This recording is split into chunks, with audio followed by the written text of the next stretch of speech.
아니, 처제 이게 어떻게 된 일이에요? 대체 그동안 어디에 계셨던 거예요? 그리고 여긴 어떻게 알고 찾아온 거예요? 저 형부한테 그동안 얘기하고 싶었던 말이 있었는데 여태 참았어요. 저 처음 만나자마자 형부를 보자마자 이 얘기가 너무 하고 싶었는데 이제야 얘기할 수 있게 됐네요. 만약에 언니가 이렇게 떠나지만 않았더라면 저는 아마 더 기다려야 했겠죠? 그게 무슨 소리예요? 근데 처제, 언니가 잘못된 거 알고 있었어요? 그리고 그동안 도대체 왜 연락 한 번을 안 했던 거예요?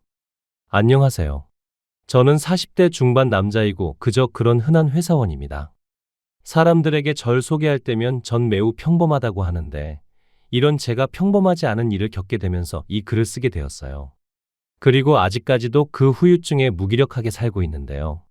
하루가 멀다 하고 술만 마시고 제대로 밥도 못 챙겨 먹어 살도 7kg이나 빠지니 저희 부모님은 저 때문에 걱정이 이만저만이 아니시죠. 곧 50을 바라보지만 그래도 부모님은 아직 제가 어린아이 같은가 봐요. 저도 누군가에게 제 속내를 툭 털어놓고 아무 일도 없었다는 듯 지내고 싶지만 이런 이야기를 한다고 한들 누워서 침 뱉는 일밖에 안 된다고 생각합니다. 그래서 그나마 익명의 힘을 빌려서 이렇게나마 제 소개기를 하려고 합니다. 평범했던 저는 아주 대단한 여자를 만나면서 인생이 바뀌었는데 그게 제 아내였어요. 아내는 굉장히 똑똑해 대학도 서울에 있는 연세대를 나왔고 취직도 좋은 곳에 했다가 8년 정도 일을 배우고 나와 요식업 개통으로 창업을 했습니다. 아내가 직접 음식을 만드는 게 아니라 경영만 하면서 요리사와 가게 전체를 관리했고 나중에는 가맹점까지 내면서 회사를 키워나갔는데 지금 그게 벌써 10개나 되는 회사로 성장을 했죠.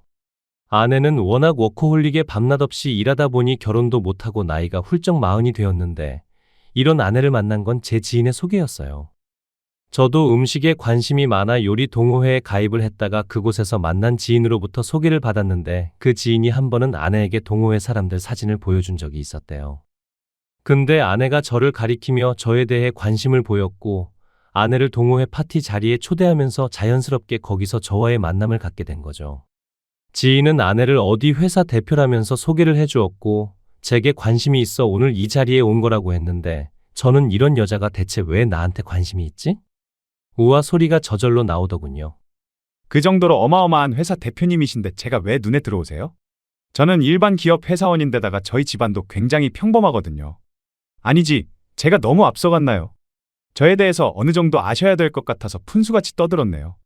어머, 저 그런 거 따지고 남자 만난 사람 아니에요. 저도 지금 나이가 40살인데 누가 누굴 꼴라요. 저는 그냥 재욱 씨 첫눈에 보고 반했고 재욱 씨 성격 보고 또 한 번 반해서 제가 먼저 작업 거는 거예요. 그렇게 저희는 첫 만남부터 서로 숨기는 거 없이 솔직하게 돌직구로 이야기를 했고 하하호 하면서 현실적인 대화를 나눴죠. 저도 아내보다 나이는 3살이나 어렸지만 먹을 만큼 먹은 나이라 내숭 부리고 쉬쉬할 건 없었죠.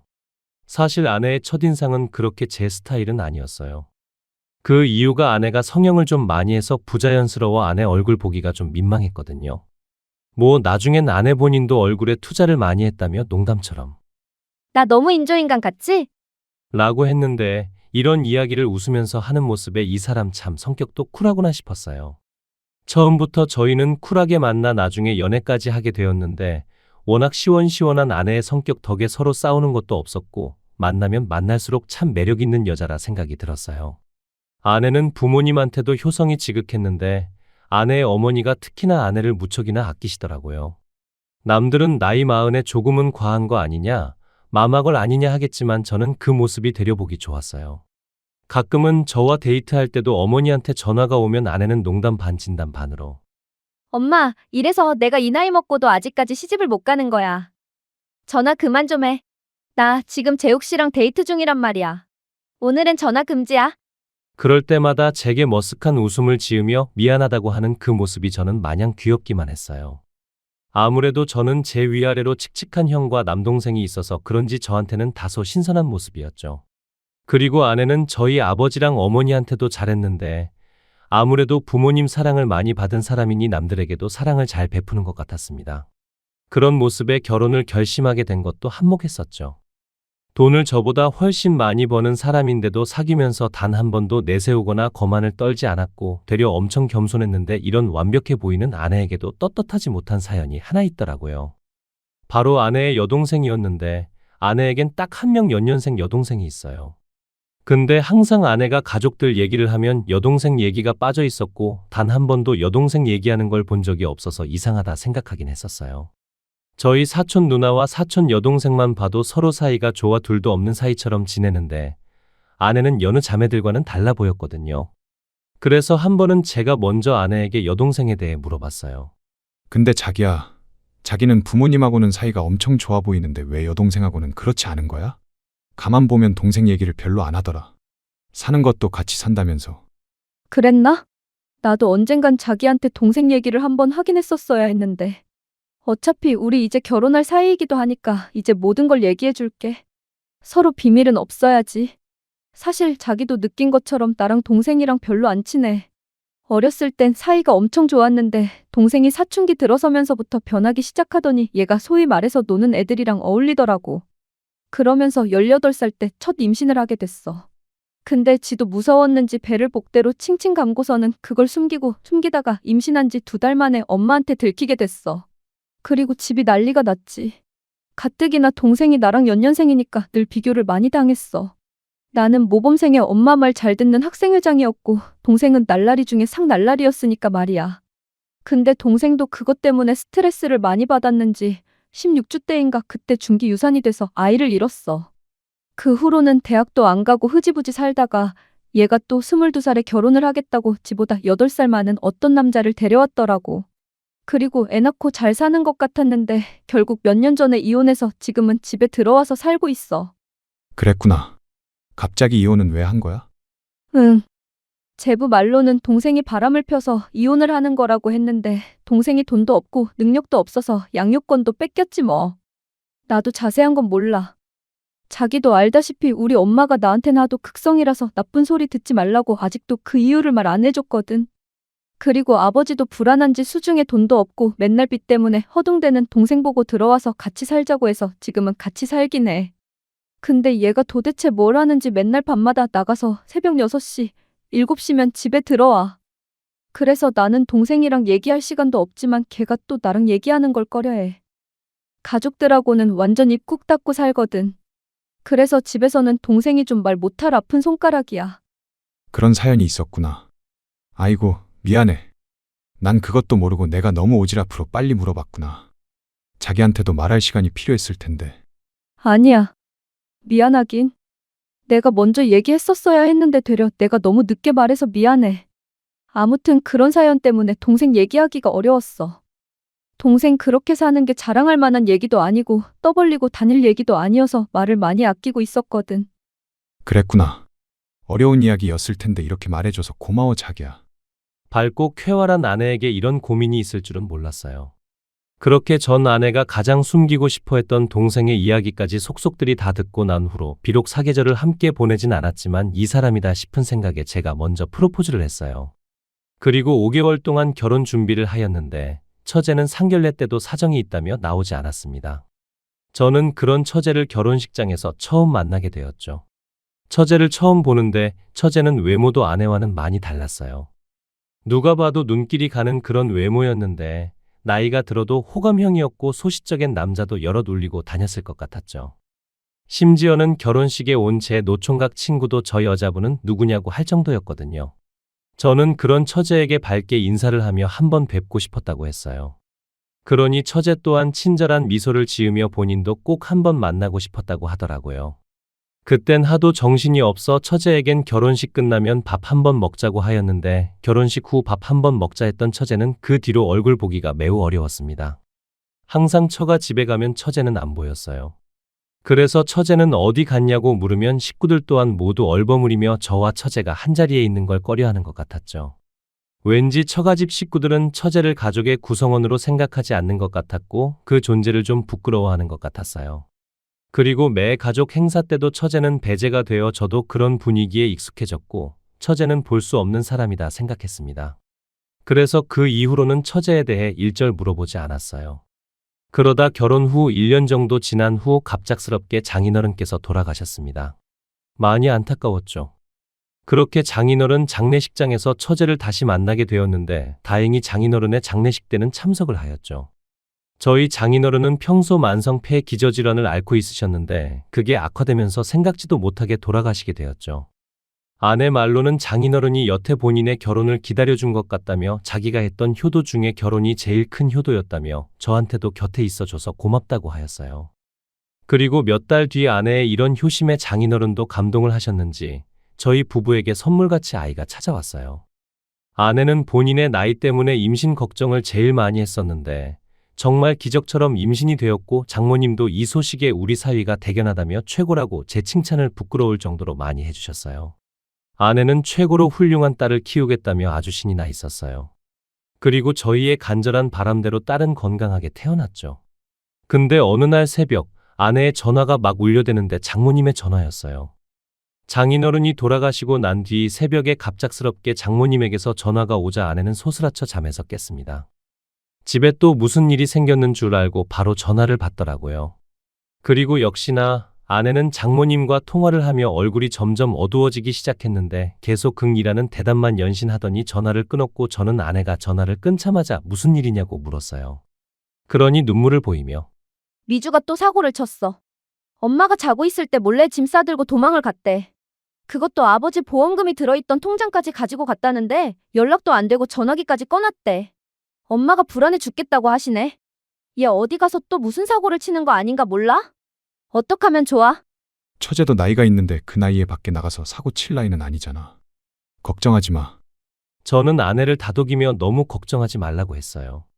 그 후로 일주일이 지나고 한 달이 지났는데도 처제는 연락이 안 되었고 심지어 돌아오지도 않았죠.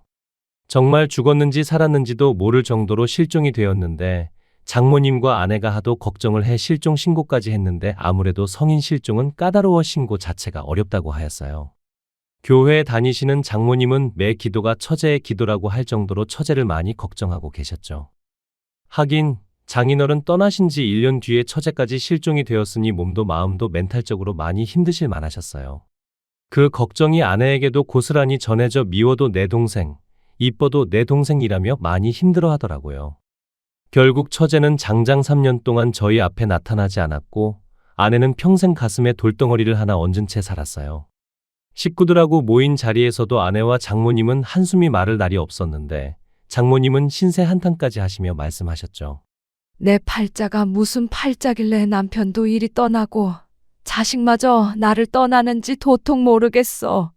자네랑 미나 너는 내 옆에 꼭 붙어 있어야 해. 이렇게 말씀하시는데 아내는 이런 장모님을 혼자 두기 불안하다며 제 의중을 묻고 몇 번이나 같이 합가를 하자고 했지만 장모님은 혹여나 처제가 돌아올까 그 집을 비울 수 없다고 하셨어요. 그 정도로 말은 아픈 손가락이라지만 똑같은 자식이구나 생각했어요. 그것 빼고는 저희 가족 정말 행복하고 화목했습니다. 이대로 시간이 멈춘다고 해도 여한이 없을 정도였고 지금 생각하면 정말로 그때의 그 행복했던 시간이 멈춰버렸으면 좋겠다는 생각이 들어요. 왜냐하면 지금은 그런 행복했던 시간을 아내와 함께 할 수 없게 되었거든요.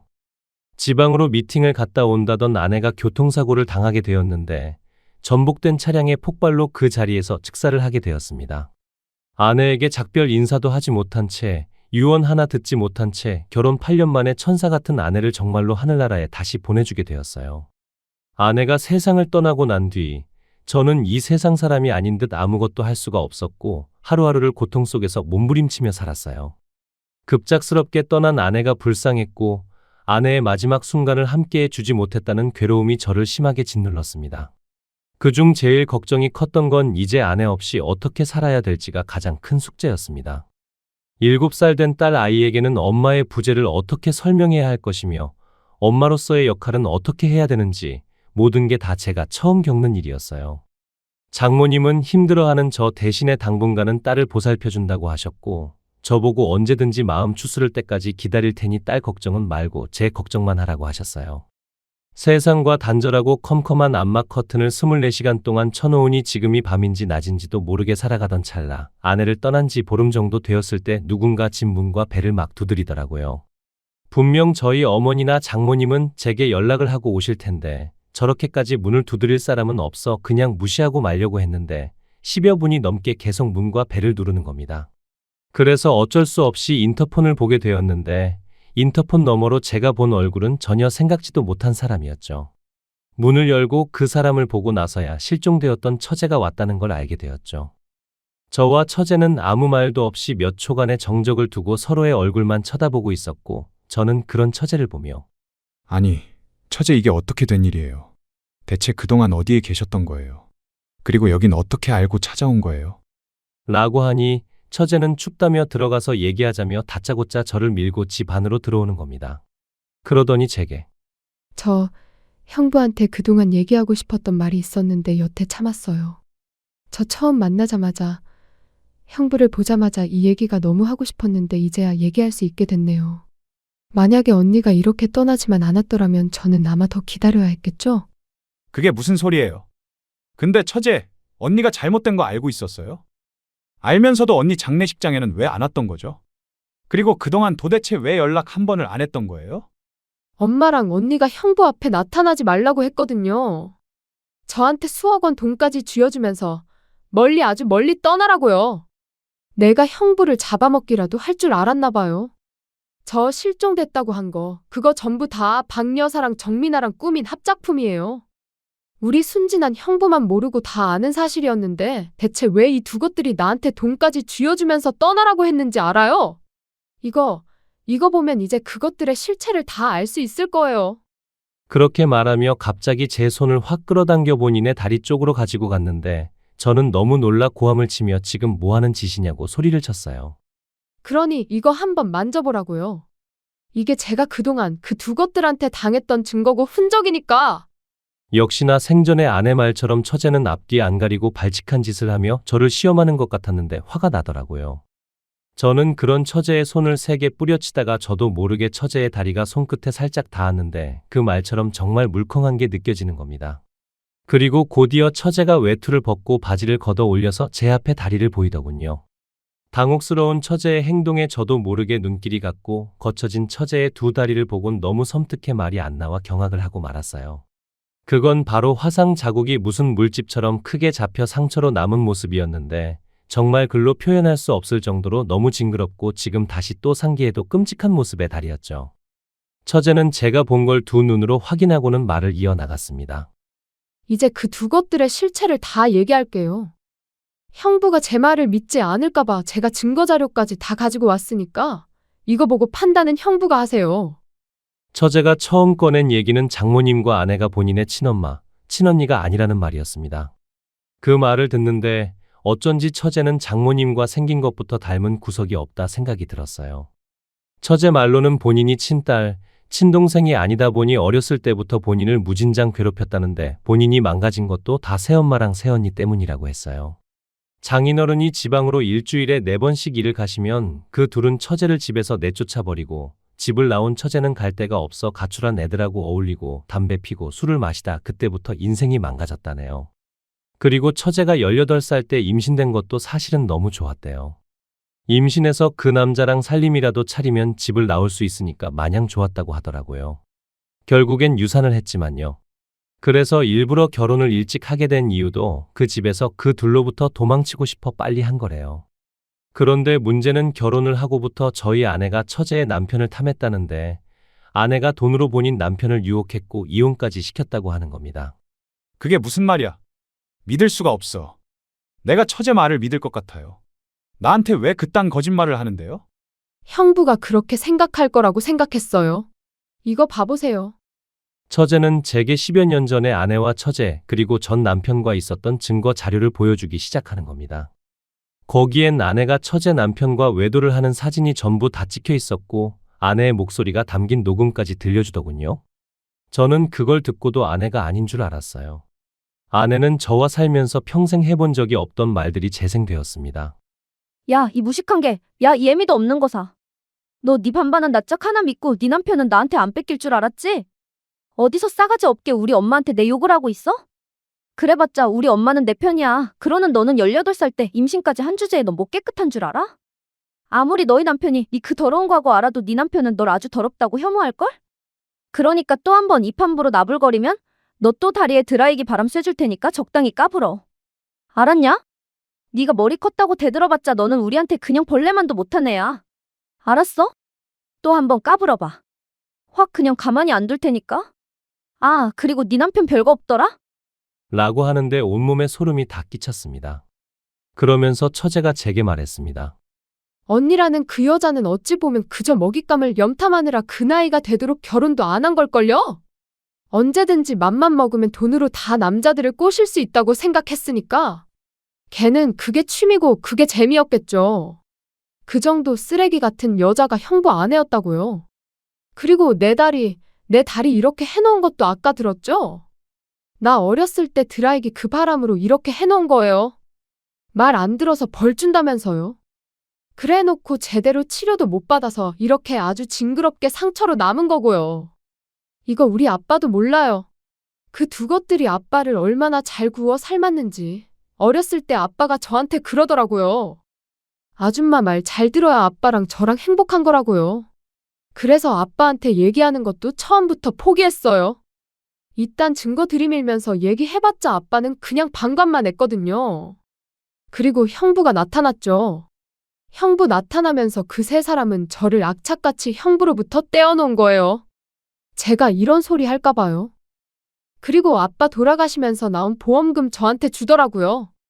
이거 들고 어디라도 사라지라고. 이 돈이 저한테 주는 피해 보상이니까 이거 들고 꺼지라고 하더라고요. 그것도 다 제가 녹음해놨죠. 요새는 소형 녹음기도 아주 잘 나오더라고요. 그러니 그 두 인간은 제가 녹음하는 줄도 몰랐을걸요? 무슨 얘기할 때는 제 핸드폰부터 뺏는 악질이니까요. 저는 그래서 그 돈 가지고 무기력하게 떠날 수밖에 없었어요. 당장 돈이 필요했으니까요. 그럼 여태까지 왜 그 말을 안 하고 있었던 거죠? 증거가 이렇게 있는데 말하지 그랬어요. 제대로 무너지는 거 보고 싶었거든요. 돈도 권력도 가족도 최고로 꼭대기에 있을 때 그때 터뜨리면 더 크게 무너지니 그걸 기다렸어요. 처참히 망하는 꼴을 보고 싶어서 참고 또 참았어요. 처제는 제대로 된 복수를 하고 싶어서 칼을 갈고 있었던 겁니다. 그런데 아내가 갑자기 세상을 떠나버리면서 저를 찾아왔던 거고 지금이라도 진실을 알려주려고 이야기를 하는 거라고 했죠. 그러면서 본인은 아내가 교통사고로 사망했다는 걸 알고는 하나도 슬프지 않았다네요. 여태 언니인 저희 아내가 본인에게 했던 모든 사악한 짓들과 그 자리까지 올라가면서 짓밟고 갔던 사람들의 피눈물이 모여서 벌로 받은 것 같다면서요. 그 생각밖에 안 들었답니다. 미나 걔 살아있을 때 제대로 살았더라면 그런 벌도 안 받았을 거예요.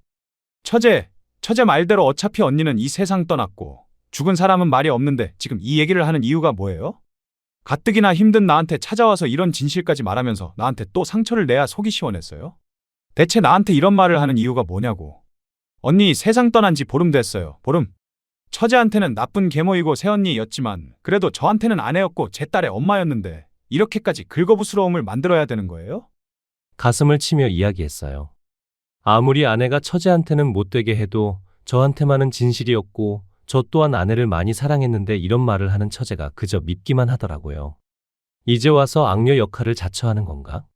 아님 하늘에서 지켜보고 있을 아내에게 보란 듯이 아내가 처제 남편에게 했던 짓을 저한테도 똑같이 하며 유혹하려는 건가?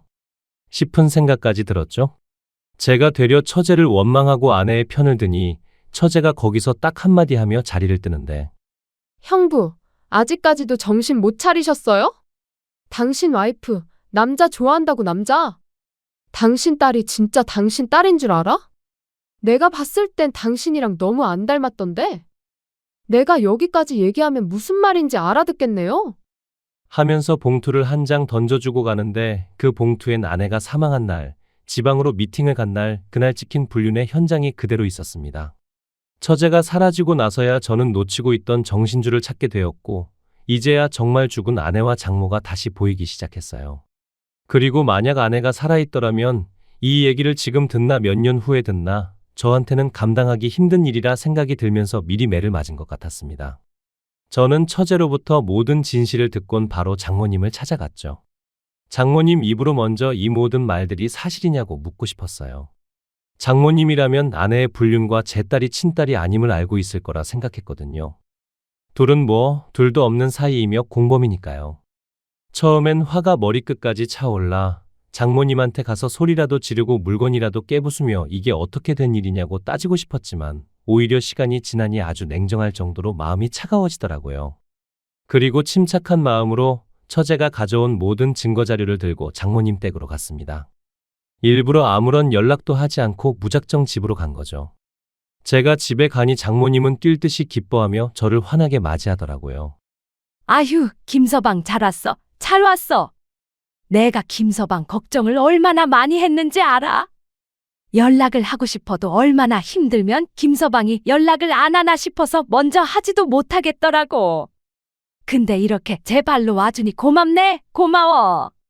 우리 유나는 지금 막 피아노 학원 갔네. 이따 1시간 뒤면 올 거야. 유나 오면 얼굴 보고 저녁 먹고 가. 내가 김서방 좋아하는 찌개 끓여줄게. 아니요, 장모님. 저 오늘 밥 먹으러 온 거 아닙니다. 장모님한테 물어볼 거 있어서 왔어요. 제가 오늘 처제를 만났거든요. 몇 년 전에 실종한 처제를요. 제 입에서 처제 얘기가 나오니 역시 장모님은 눈이 동그래지셨고 놀라움을 감추지 못했어요. 근데 그 놀라움은 걱정과 안심의 놀라움이 아닌 두려움의 놀라움 같았죠. 아니, 뭐? 아니, 걔가 지 언니 장례식 때도 안 온 애가 걔가 왜 김서방을 찾아간 거야? 왜 나타났대? 왜 온 거래? 와서 무슨 말을 또 짓거린 거야? 근데 장모님, 저는 지금 좀 이해가 안 되네요. 여태 처제가 실종이 됐는데 어디에 있었는지 어떻게 살았는지 궁금하지 않으세요? 그리고 와이프가 죽은 걸 실종돼서 연락도 안 되는 처제가 어떻게 알겠어요? 근데 장모님이 지금 하시는 말씀은 계속 처제랑 연락을 했다는 말 같네요. 응? 내가 그렇게 말했나? 나도 너무 깜짝 놀라서 나도 모르게 나왔나 보네? 대체 걔는 어디에 있었대? 라며 시치미를 떼는 장모에게 그간 처제가 모아두었던 증거 자료를 던져주며 연기 그만하세요, 장모님. 아주 가증스럽고 진절머리 나네요. 장모님도 아시죠? 유나 제 딸 아닌 거. 장모님이 끝까지 거짓말하면 저도 끝까지 가서 친자 검사할 수밖에 없어요. 진실을 말해주세요, 장모님. 그러자 역시나 장모는 끝까지 아니라고 바락바락 우겨대더라고요. 그 모습에 정말 참고 있던 화가 물밀듯 쏟아져 나왔고 그럼 친자 검사하겠다고 했어요. 검사 결과 후에 이것보다 더한 꼴 보실 줄 알라고 소리를 쳤죠. 그러니 장모가 그러더군요. 이게 지금 쥐뿔도 없는 거 데려다가 사람 만들어 놨더니 이젠 보따리 내놓으라고 하는 거야? 뭐야? 그래, 이제 나도 숨길 것도 없어. 어차피 이렇게 된 거. 그리고 자네도 내 딸 앞으로 있는 재산반 가져갔잖아. 그럼 됐지? 그걸로 한탕하면 된 거 아니야? 뭐가 그렇게 문젠데? 자네가 평생 일해서 그 돈 만져나 볼 수 있어? 어딜 대들고 있어? 그리고 누가 자네 보고 내 손녀딸 키우라 했어? 그래, 자네 딸 아니야. 자네 딸 아니니까 안 데려가면 될 거 아니야? 라고 하는데 살다 이렇게 못돼 먹은 사람인 줄 이제라도 알게 돼서 저 세상 간 안에 그 여자한테 고맙기까지 했어요. 그렇게 저는 상처뿐인 영광으로 그 집안과 완전히 끝을 냈고 장모 말대로 아내로부터 받은 재산 20억으로 평생 혼자 독신으로 살 생각을 하고 있습니다. 그리고 3달 전쯤인가 처제로부터 연락을 받았는데 본인은 장모를 고소했다고 하더라고요. 여태 본인에게 가했던 모든 행동들을 이제라도 벌주고 싶다면서요. 저는 그런 처제에게 끝까지 잘 싸워서 이기라고 하였고 이제라도 진실을 말해 사람 하나 살린 거라며 고맙다고 했네요. 처제 아니었음 나는 아무것도 모르고 아직까지도 폐인으로 살았을 거라면서요. 저는 되려 진실을 알고 나선 더 잘 살아야겠다는 생각을 하고 있습니다. 그게 어쩌면 저 세상 간 아내에게 해줄 수 있는 복수라 생각이 들었거든요. 살다 이런 일까지 겪고 나니 남은 생에는 좀 편하게 살았음 하는 간절한 마음이 다 생기네요. 사는 동안 거짓 없이 진실하게 살면 벌은 받지 않을 거라 생각하고 어쩌면 이런 것도 하늘이 다 도와 저를 구했다 생각하며 나쁜 생각보다는 긍정적인 생각으로 열심히 살아가려고 합니다. 제 이야기 끝까지 들어주셔서 감사하고요. 늘 여러분에게 행복하고 좋은 일만 가득하시길 바랍니다. 그리고 마지막으로 미혼인 분들이 계시다면 결혼하실 때 꼭꼭 그 사람에 대해 잘 알아보시고 후회 없는 결혼 생활을 하시길 바랍니다. 오늘도 끝까지 함께 해주셔서 감사합니다.